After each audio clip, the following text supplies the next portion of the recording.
अस्सलाम वालेकुम वरहमतुल्लाहि वबरकातुहू। बकरीद के मौके पर मुसलमान कुर्बानी करते हैं। क्या आपको मालूम है कि ऐसा क्यों किया जाता है? अल्लाह अपने बंदों का खास तौर से नबियों का इम्तिहान लेता है, ये देखने के लिए कि इंसान अल्लाह से ज्यादा मोहब्बत करता है या अल्लाह के दिए गए तोहफों से ज्यादा मोहब्बत करता है। नबी और पैगंबर के ख्वाब सच्चे होते थे। वो जो भी ख्वाब में देखते थे वो अल्लाह का हुक्म होता था। तो चलिए आपको सुनाते हैं कुर्बानी करने के पीछे की हिकमत, विजडम क्या है। अल्लाह के पैगंबर इब्राहिम अलैहिस्सलाम एक दिन जब सो रहे थे तो उन्होंने एक ख्वाब देखा जिसमें अल्लाह ने इब्राहिम अलैहिस्सलाम से कहा, इब्राहिम, आपके नज़दीक जो सबसे प्यारी और महबूब चीज़ हो उसे आप अल्लाह की राह में कुर्बान कर दो। ये ख्वाब देखने के बाद इब्राहिम अलैहिस्सलाम ने अपने ऊँटों के जत्थे में से 100 ऊँट कुर्बान कर दिए अल्लाह की राह में। इब्राहिम अलैहिस्सलाम ने सोचा कि जो हुक्म अल्लाह ने उन्हें दिया था वो पूरा हो गया,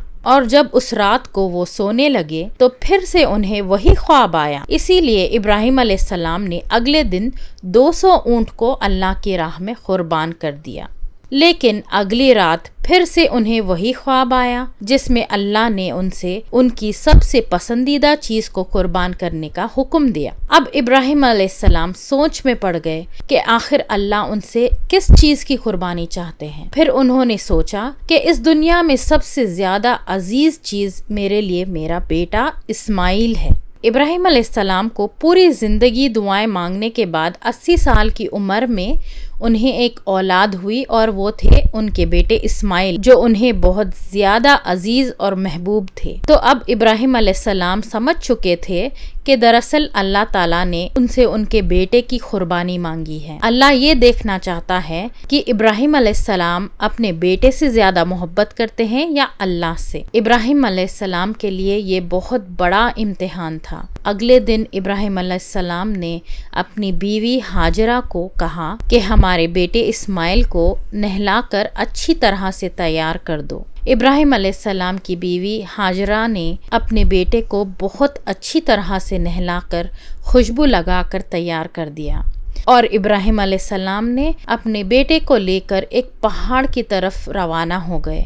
इब्राहिम अलैहिस्सलाम ये तकलीफ भरा फैसला कर चुके थे कि वो अपने बेटे की कुर्बानी देंगे। अब शैतान को कैसे मंजूर होता कि कोई अल्लाह की इताअत करे, तो शैतान भी अपने काम पर लग गया। वो सीधा गया इब्राहिम अलैहिस्सलाम की बीवी हाजिरा के पास एक बुजुर्ग की शक्ल में और उनसे कहा कि इब्राहिम तुम्हारे बेटे को किसी दावत पर नहीं बल्कि उसे कुर्बान करने के लिए लेके गया है। ये सुनकर हजरत हाजरा बहुत हैरान हुई, पर वो समझ गई थी ये जरूर अल्लाह का हुक्म होगा। तो उन्होंने शैतान से कहा कि अगर अल्लाह ने इब्राहिम को ऐसा करने का हुक्म दिया है तो ये हमारी खुशकिस्मती है। ये तो मेरा एक बेटा है, अगर मेरे इस्माइल जैसे 1000 बेटे भी होते तो मैं खुशी खुशी अपने अल्लाह की राह में कुर्बान कर देती। सुभान अल्लाह, एक माँ के लिए ये कहना कितनी बड़ी बात है। जब शैतान हजरत हाजरा को बहकाने में नाकाम रहा तो सीधे उनके बेटे इस्माइल अलैहिस्सलाम के पास चला गया और कहने लगा कि तुम्हारे बाबा तुम्हें किसी दावत में नहीं बल्कि तुम्हें मारने के लिए लेके जा रहे हैं। जवाब में इस्माइल अलैहिस्सलाम ने कहा कि अगर ये अल्लाह का हुक्म है तो मेरे लिए इससे बड़ी क्या खुशनसीबी की बात है कि मैं अल्लाह की राह में कुर्बान हो जाऊं। माशाअल्लाह, एक 13 साल के बच्चे में इतनी समझ और बहादुरी होना कितनी बड़ी बात है। यहाँ भी जब शैतान नाकामयाब हो गया तो वो इब्राहिम अलैहिस्सलाम को भड़काने की कोशिश करने लगा कि तुम्हें ये बेटा इतनी मन्नतों से मिला है, अगर तुमने इसे कुर्बान कर दिया तो बुढ़ापे में तुम्हारा सहारा कौन बनेगा, और अगर अल्लाह ने ये कुर्बानी भी कबूल नहीं करी तो तुम्हारा कितना बड़ा नुकसान हो जाएगा। ऐसा मत करो। शैतान हर तरह से उन्हें बार बार बहकाने की कोशिश करता रहा और गुस्से में आके इब्राहिम अलैहिस्सलाम ने शैतान को पत्थर मारे। यही वजह है कि जब लोग हज पे जाते हैं तो शैतान को आज भी कंकर मारते हैं और ये हज के अहम अरकानों में से एक है। शैतान के जाने के बाद इब्राहिम अलैहिस्सलाम ने अपने बेटे को सारी बात बताई तो इस्माइल अलैहिस्सलाम ने फरमाया कि बाबा, اگر یہ اللہ کا حکم ہے تو مجھے یہ منظور ہے، آپ بس میرے ہاتھ پیر باندھ دیجئے اور اپنے آنکھوں پر پٹی باندھ دیجئے تاکہ آپ جب میری گردن پر چھری چلائیں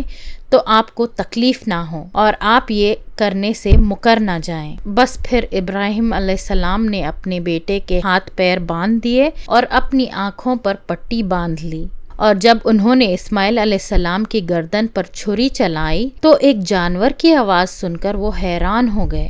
انہوں نے جب اپنے آنکھوں سے پٹی کھولی تو ایک دمبا ذبح ہوا تھا اور اسماعیل علیہ السلام ان کے پاس کھڑے مسکرا رہے تھے۔ تب آسمان سے اللہ نے ابراہیم علیہ السلام سے فرمایا کہ ابراہیم، آپ اس امتحان میں کامیاب ہو گئے، لہٰذا ہم نے آپ کی یہ قربانی قبول کی۔ آپ کا یہ امتحان قیامت تک یاد رکھا جائے گا اور آپ کی اس سنت کو ایمان والے لوگ ہر سال یاد رکھیں گے اور ہر سال اللہ کی راہ میں قربانی پیش کریں گے۔ تو اللہ تعالیٰ نے ابراہیم علیہ السلام کی اس سنت کو آنے والی نسلوں کے لیے عبرت بنایا، اور اس لیے مسلمان ہر سال حج کے موقع پر قربانی کرتے ہیں۔